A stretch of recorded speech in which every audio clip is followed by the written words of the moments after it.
Welcome back to the 76 Capital Sports Leadership Show. My name is Wayne Kimmel, managing partner of 76 Capital, the sports tech venture capital company. And on this show, I get the opportunity to interview top sports entrepreneurs, executives, and athletes who are truly shaping and many times changing the overall sports industry. And let me tell you something. This is going to be a good one today. Today, my guest is Meg Kane. She is the host city executive of Philadelphia Soccer 2026.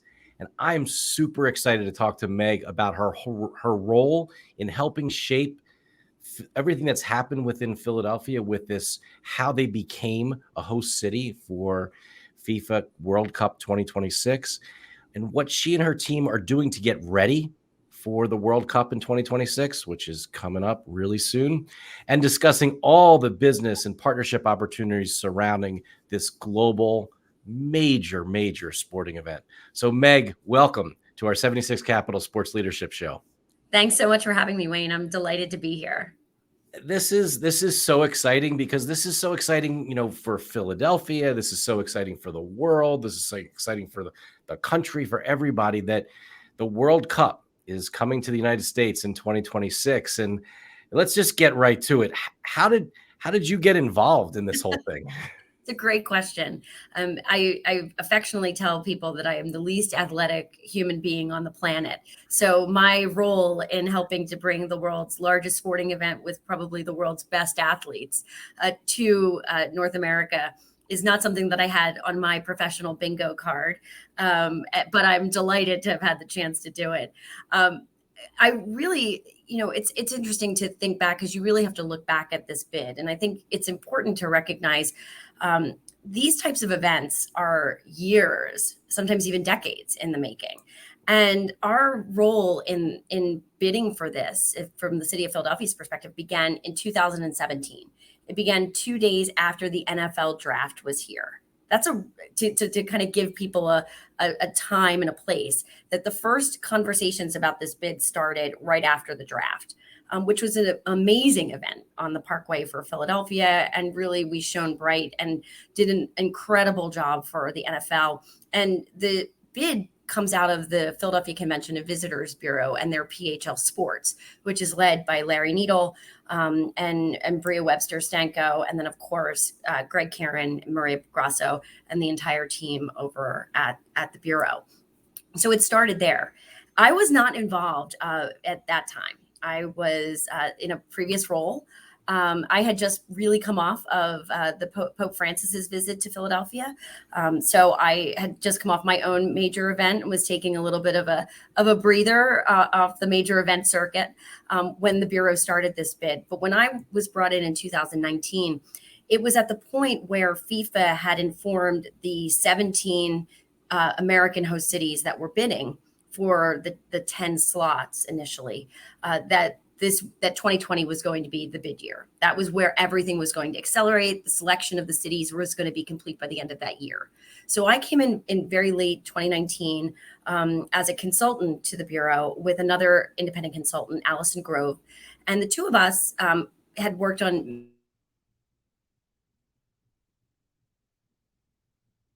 So we had a good history in how the city has organized itself around these major efforts. And so we were brought in to help support the Bureau and the city of Philadelphia in delivering this final bid.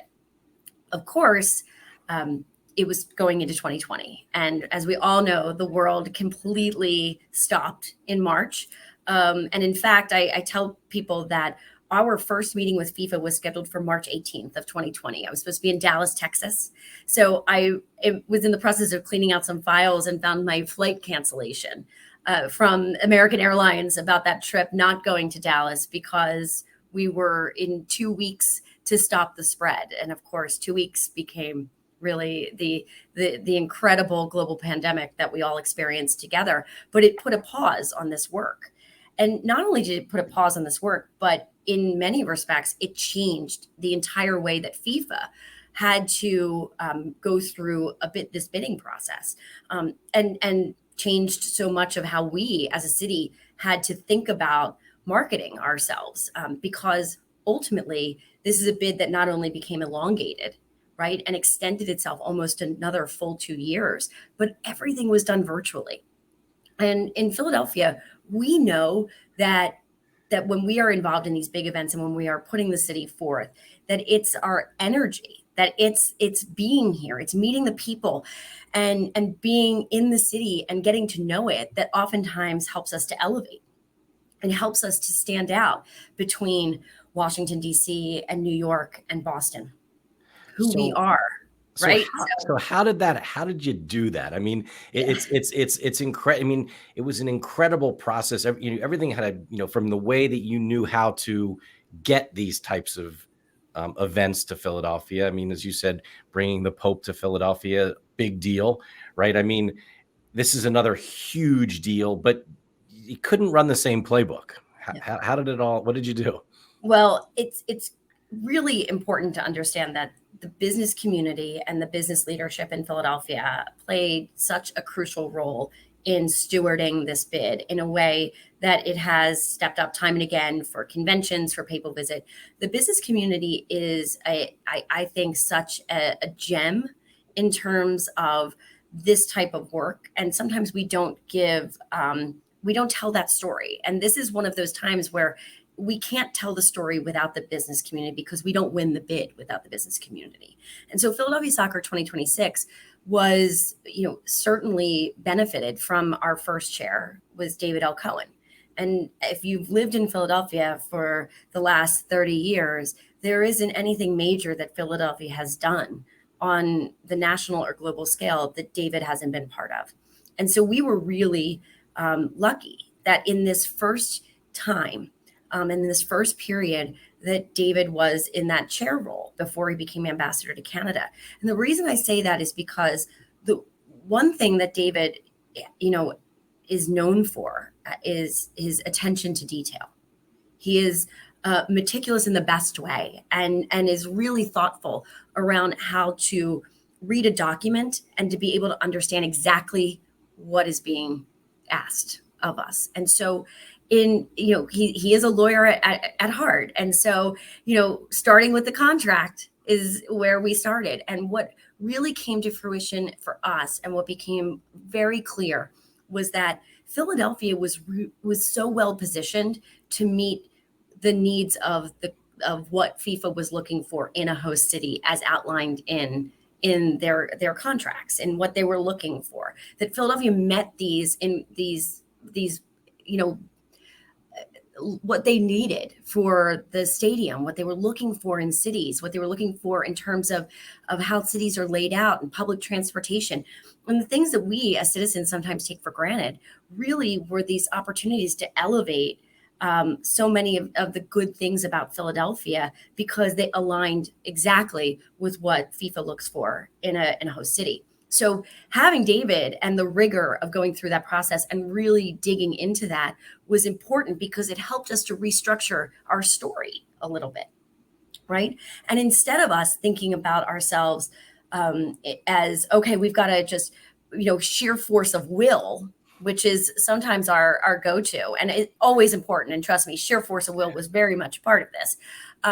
We also really looked at what are the ways that we can separate ourselves from the competition? When you look at Philadelphia next to Washington, D.C., when you look at Philadelphia next to Boston, when you look at Philadelphia next to New York, New Jersey, when you look at Philadelphia next to Baltimore, this is one of the few bids where all 5 of the northeastern cities were in it. So we also knew going in, all 5 wouldn't get that nod. So we had to really think about ourselves in the competitive set and then look at how we would elevate. So that was really, really important. The other part for us. So real quick on that. Yeah. What were some of the things that you think really caught the eye of the folks at FIFA about Philadelphia? It's 5 things, right? Okay. We didn't do a presentation to a member of the business community, to a partner at FIFA, to the city, to any, without going through these 5 things. 1, Philadelphia over the last 20 years has built an outstanding pedigree in hosting major international events. From 2000 to 2020, we hosted the Pope, we hosted 2 political conventions, we hosted the NFL draft, we've had the Dalai Lama, and we've had any number of other smaller events But when you think about those 5, including the Eagles parade, right? Including the Eagles parade, right? And we did talk about the Eagles parade because that demonstrates the wherewithal of the city to be able to deliver something that is safe and that is joyful and that is a party, and do it in 4 days, right? And to be able to deliver something that was spectacular and terrific in a short amount of time. So absolutely, right? So when you think about those major events, Philadelphia's built this pedigree. The second piece that we talked about is that we have this secretly amazing soccer infrastructure.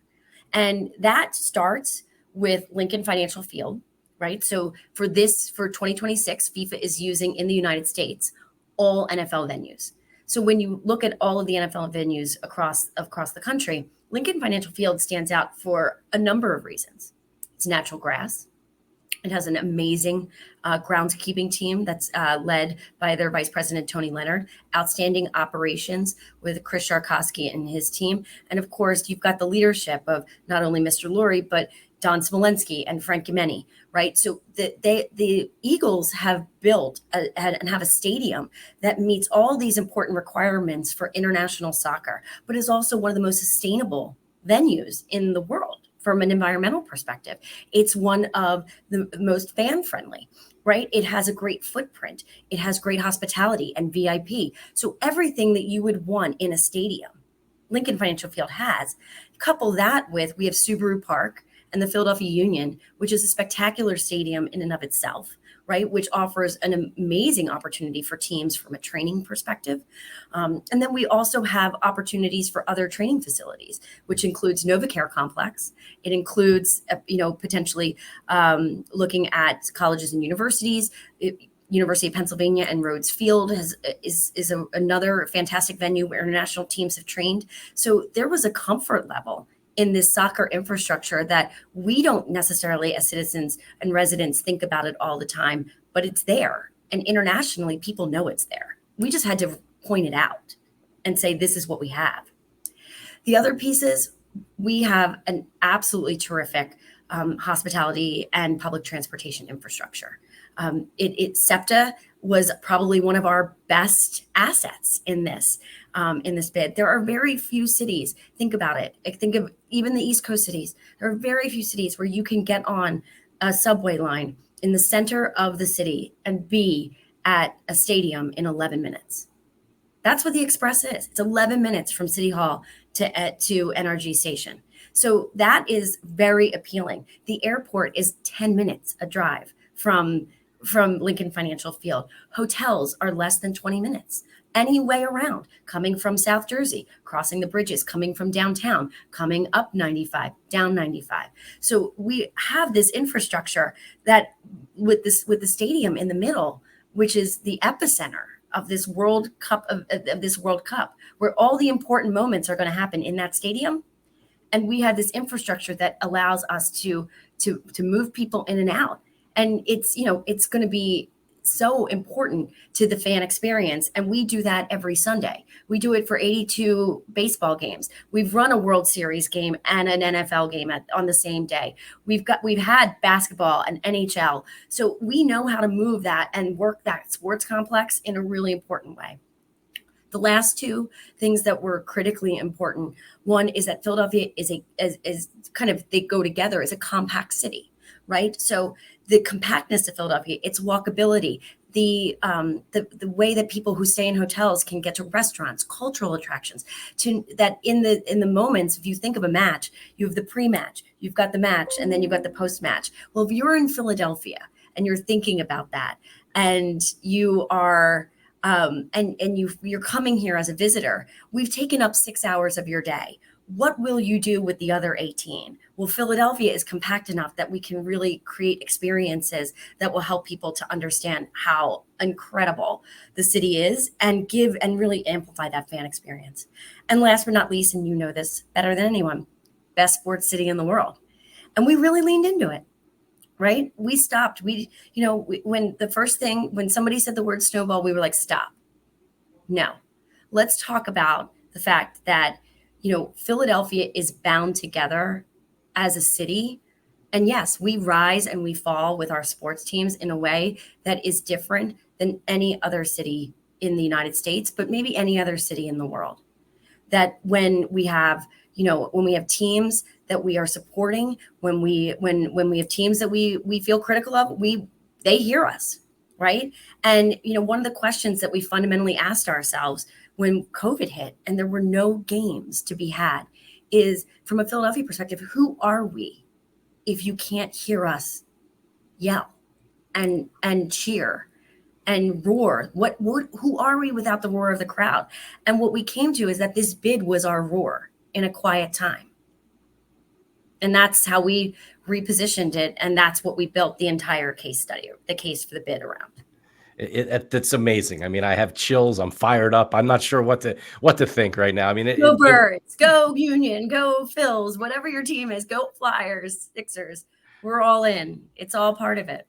Yeah, it's amazing. I mean, you think about what you were just referring to is the city and just this summer, and what a great example of what the Philly fans did with Trey Turner. Amazing. When he's in this slump, there's a standing ovation, and what has happened to him as a player? Sure. His game has gone to a whole nother level. Well, I think it's, that's such a great example, right? Because there's been so much written now about, like, has Philadelphia lost its edge? And it's like, actually, it's not the edge that's lost. It's just seeing the other side, right? You're seeing that when we talk about passion, yes, we can be loud, and yes, there are going to be critics. But, when Bryce Harper is talking about Chuck from Mount Airy and listening to, Marks and Reese on WIP on the way to the ballpark, that means something. That's a connection that people feel that. I think this week's been an amazing example too. I've been listening to, I listen to sports radio back and forth, and the amount of people on both radio stations who've expressed condolences to Hugh Douglas on the tragic loss of his son in the car accident, and the way that Philadelphians and the fans feel connected, that Hugh's part of the family, right? These players are part of this fabric of a city, and our teams are part of that fabric. And so for us, knowing what an incredible sports town this is, and then understanding that, and really, this cannot be lost in this conversation. Soccer is the growth sport. It is truly becoming a dominant fifth. We are a 5-for-5 city. We are, we really are what the Union have built as a culture at Subaru and in Chester. If you haven't experienced that, or anyone who's watching this hasn't experienced a match at Subaru Park, go. If you could have been there the night Messi showed up, one of the most exciting moments, of course, was his walking out, right? And I mean, this is a greatest of all time in international soccer, playing in front of a packed house of 21,000 plus, loud as can be, on a Tuesday night in Chester. And the fans, a polite, we understand you're great, but giving it right to them. And they stood with the Union. And I think, and that's a culture, and that's indicative of what Philadelphia is.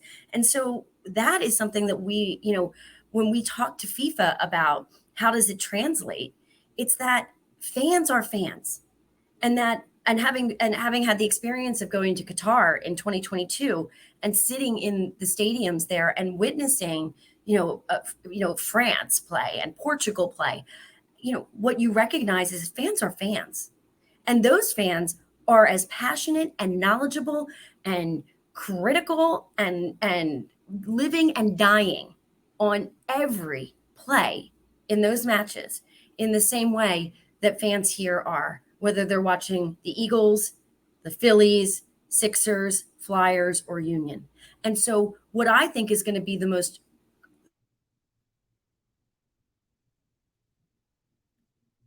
is I think that people are the cross-cultural connection that's going to be made between fans. They just get it.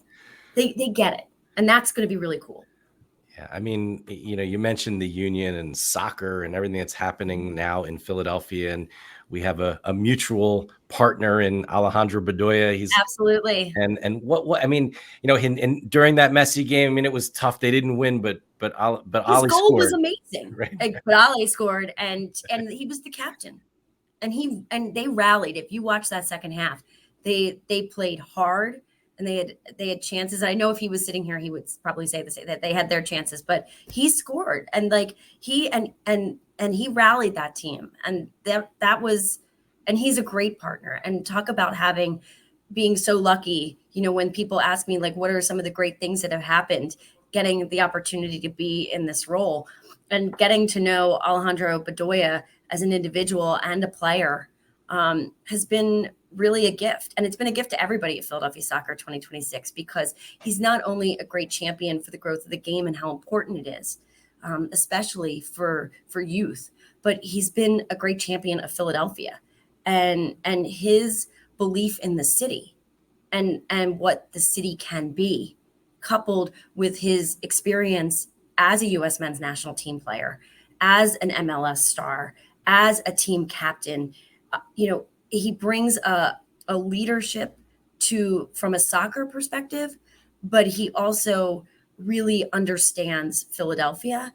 And so for us, having an honorary co-chair who is so vocal and passionate about this, because his kids go to school here and he knows what it's going to mean for the city, that is something that we couldn't replicate outside of, and we've been blessed because our honorary co-chairs are great. I mean, Alejandro's here, and that has made him, certainly given him opportunities to step out and work with us more frequently. But we are incredibly lucky to have Zach and Julie Ertz, who are still incredibly supportive of our work and throughout the bid, even as they went out to Arizona. Carly Lloyd has been wonderful, Zach Steffen, Heather Mitz. So, I mean, we have that's the part that I think sometimes people don't recognize, is that this is a hotbed for soccer. This is a true hotbed for the growth of soccer. Look at the European leagues right now. Look at look at the Union, and look at what they've done with the academy. There are more local players from South Jersey, from Pennsylvania, from Delaware that are playing at incredibly high levels, right? Medford Messi, right? I told somebody where I was from in Qatar, and the first words out of their mouth were Medford Messi. It's an incredible thing for Brendan Aronson, right? And then you've got Christian Pulisic, who, player of the month for AC Milan. This is an exciting time for U.S. men's nationals soccer, team soccer. And so I think all of this is coming together for a real opportunity in 26 for soccer to capture the passion and imagination of a fan base, and to do it through, I think, uniquely, pride and national pride for us hosting, and civic pride for the players that this region will likely see, suit up in red, white, and blue in 26. Meg, this is amazing. And I have a bunch of questions. Okay. That I want to continue on with what's going to happen in 2026 and how it's right around the corner. But before we go there, I really want to be able to share with everyone on our 76 Capital Sports Leadership Show who you are. Who's this Philly girl who knows everything about sports and knows everything about, how to run these events. How did you get here? It's a great question. And I appreciate the question. And I think that I've been, first off, very blessed. I've been blessed with great mentors who gave me great opportunities and who believed. And I think that any of the experiences I've had come from people giving me an opportunity and learning from those opportunities and building on those. I'm originally from the Northeast, so I'm a Oxford Circle girl, made First Holy Communion in St. Martin of Tours. And so I certainly, grow up with a lot of Philadelphia pride. My family's all from here. I'm 100% Irish, and all of my great grandparents are immigrants who lived in Philadelphia. So for me, it's Philadelphia is very much a part of my heart. I've stayed here except for 2 years in my whole life, where I did my graduate work at the University of Maryland at College Park. So I've experienced AC when they were in the ACC. I was there during that period. So I've experienced a little bit of that. That's why we get along. It's the there turf you go, thing, turf thing, right? I've rubbed Testudo's nose on plenty of occasions, but I am a LaSalle explorer, a very proud LaSalle explorer out of the Big Five. And so for me, I started my career as an intern in the city. I thought I was going into politics. And it's really interesting to see full circle. I was 19 and I worked in 2000 for the managing director at the time, whose name was Joe Martz, and the deputy managing director, who was Ted Dallas. And they were new, and they had just started under the new mayor, John Street, and the RNC was coming. And I worked out of that office and got to experience the convention through the planning, but not from the front-facing planning at Wells Fargo Center, but from the behind the scenes. And I kept a giant binder, literally a binder, with every event that was being hosted in the 10 days leading up to and through the convention, which listed all the city services that would be needed and when they would be needed. And it was every state's delegation party, and it was every sponsor delegation party, and it was welcome and volunteer. And I was in charge of updating and making sure that, did sanitation get the update that the party closed at 1 instead of midnight? And we worked through all of that. And so I carried that binder for 2 months, and you would print it out and replace it. And everything was done by state and by day. And so it was a really fascinating way to learn how the city worked. How does the police department interface with the fire department and the Office of Emergency Management? How does fleet work? How does sanitation, licenses and inspection? So I kind of had this kind of behind the scenes look at how the city would work. And even though I ended up going into public relations, all of the big events that I've worked on have, and any major press conference that I've ever worked on, have always had to tap into that knowledge, that work of knowing, oh, that has to run through this office. We need to get that office involved. And that was such a grounding, because when you look at a large event like this, you have to recognize right away, it's not one person and it's not one organization. You need multiple partners at the table. And that's what I think we've done with this bid, is that this is probably one of our best examples as a city of where so many partners have come together, whether it's the city of Philadelphia, whether it's the Philadelphia Eagles, it's the Convention and Visitors Bureau, it's Visit Philadelphia, it's the Philadelphia Union, and it's the business community, and the Chamber of Commerce, and all the diverse chambers as well. And they have been equally important in terms of their engagement and willingness and desire to support and help. And so when you think about that, that for me is, I think, what really makes this such a special event. So for me, as the Philly girl, I find myself from the 19-year-old intern going to my sophomore year at LaSalle, kind of learning about all of this, to being kind of in the middle of helping to deliver this major event, and understanding that, and for me, understanding that at 42, this is not going to come around again. This is once in a generation. This is once in a lifetime for me and for many of the people that will touch it. But my hope is that we do such a great job that when FIFA decides that every third or fourth World Cup needs to be in North America, because the fandom has grown so much, that Philadelphia will always be on the list because we delivered this well. Amazing. And when you think about the World Cup coming here, 2026, I remember you reminded me it's less than 3 years. Yes, indeed. You probably know the days and hours, right? I actually did. I will tell you, it was 1,000. So from the end of the FIFA Women's World Cup, it was 1,024 days. We give or take a few, depending upon when first match lands. That's what we were looking at. So it's around the corner, right? It's around the corner. So when you think about what you're doing now, so you did all this work, you got it here. It's definitely coming to Philadelphia. The region, I mean, all over, as you shared with me, Delaware, South Jersey, out to Harrisburg. I mean, like this is not just Center City or Philadelphia proper. Not at all. So how can, what are you doing today? Who are like the partners and businesses that are now getting involved and trying to think of like, how do they interact with you if they want to do something with you, or if they, or don't even know what to do right now, but they want to be involved somehow? Yeah, it's a great question. And I think that one of the things that I start almost every presentation with when I go out to speak to people, and I think it's important for the audience, for your audience as well, is that there are still a lot of things that we don't know about what's going to happen in 26. And so from a planning perspective, the most important piece of news that we will get in the next 3 to 4 months is the match schedule. Because right now, I can't say to anyone, this is how many matches Philadelphia will have. I can't tell you what dates there will be matches. And that's really important, right? Because when you have to start planning or you're trying to look at a schedule or look at a calendar, it's really hard to know how to do that without knowing the number of matches and where it's going to land.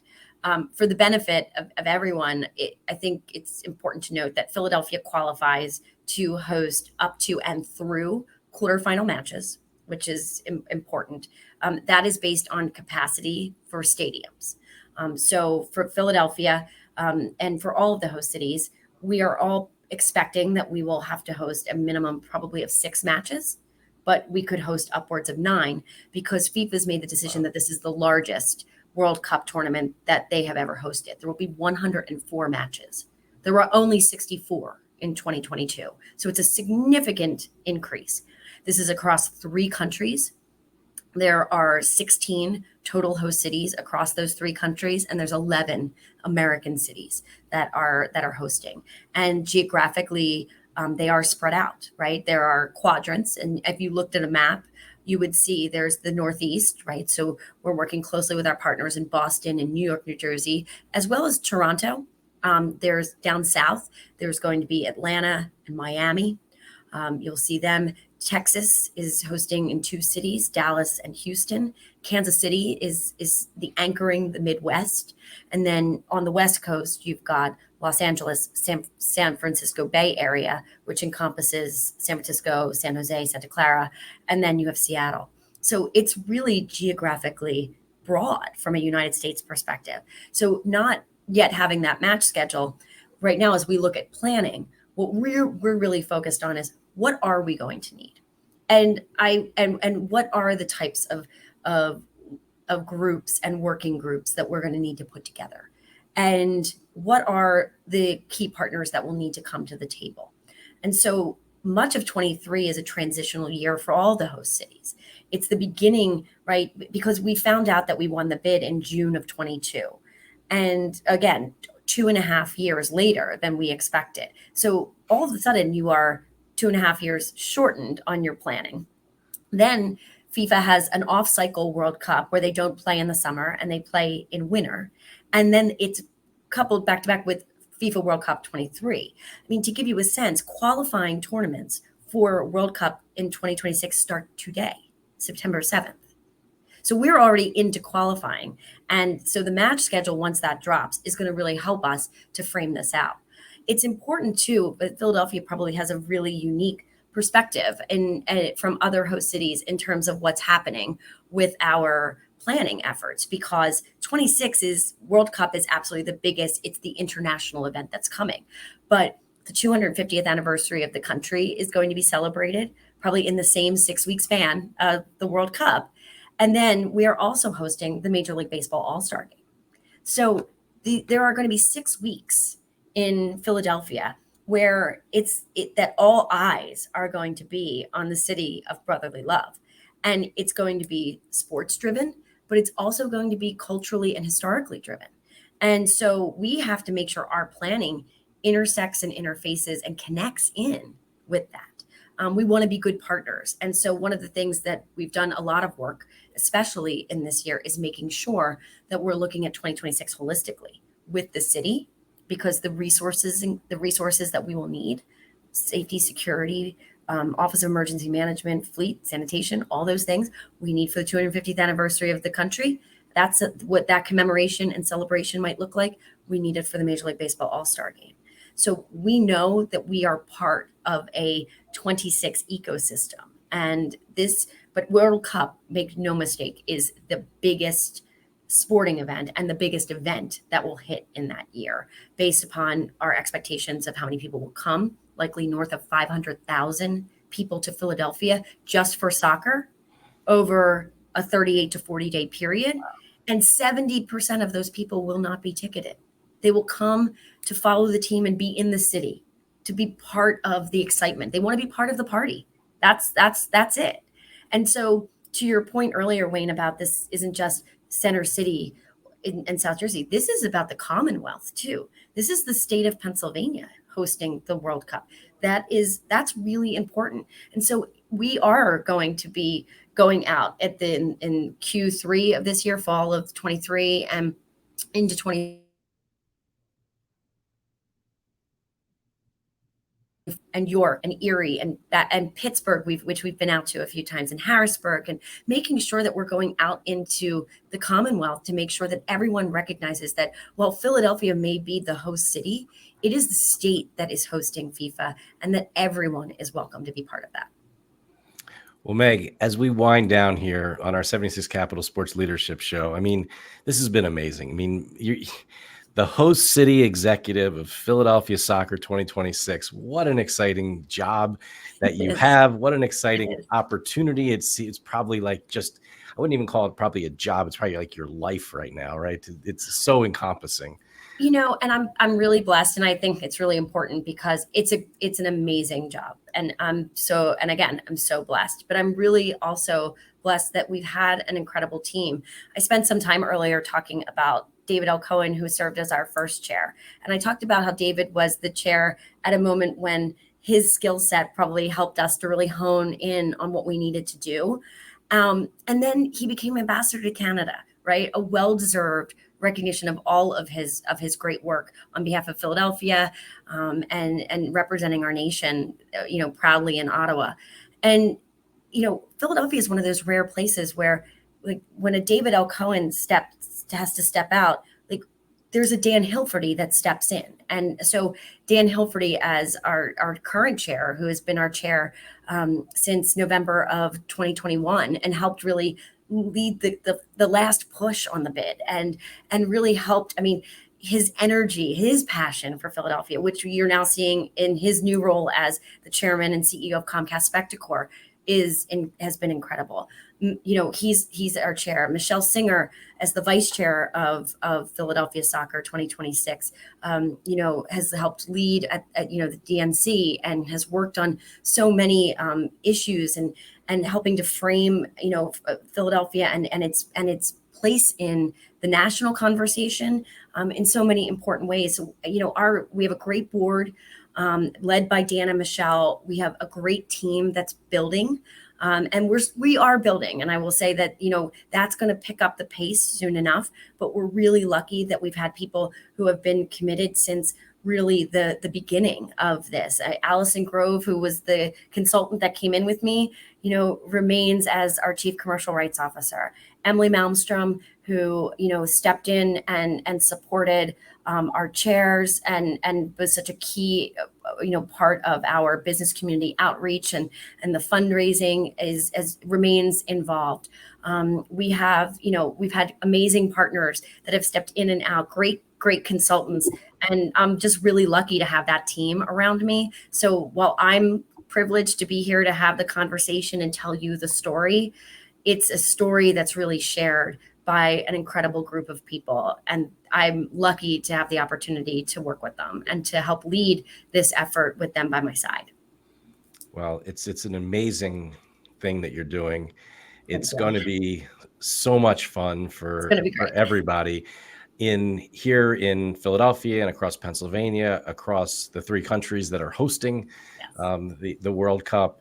And it's just, I really appreciate you taking the time to come on our 76 Capital Sports Leadership Show and share all these amazing, stories and things that have happened. And hopefully you'll come back and we'll be able to talk about when the games are, and all the other exciting things that are happening, that will happen as things lead up to the game, because you have so many things that are planned.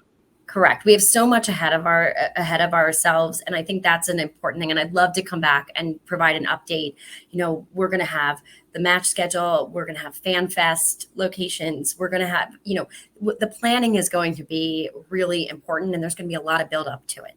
So there's going to be great updates, and we're really excited about all the things that we can do to make sure that we galvanize everyone to be part of it. This is the one thing to take away, is that This is an event that everyone should want to be part of. This is the moment to stay in Philadelphia, to be excited, to be proud, and to be part of the party. And if you are living in and around Philadelphia, if you're living in the state of Pennsylvania, and there's going to be thousands of people driving through to come here for this event, we are all part of the host committee. Everyone is part of that welcome committee, and we need to put our best foot forward. And I know that we will, with our usual passion and gusto. And it's time to let Philadelphia shine on the world stage. Well, this has been awesome. Meg Kane, host city executive of Philadelphia Soccer 2026. Thank you so much for joining us on our show. Thanks for having me, and we appreciate any and all support and look forward to keeping everyone updated on all of our planning.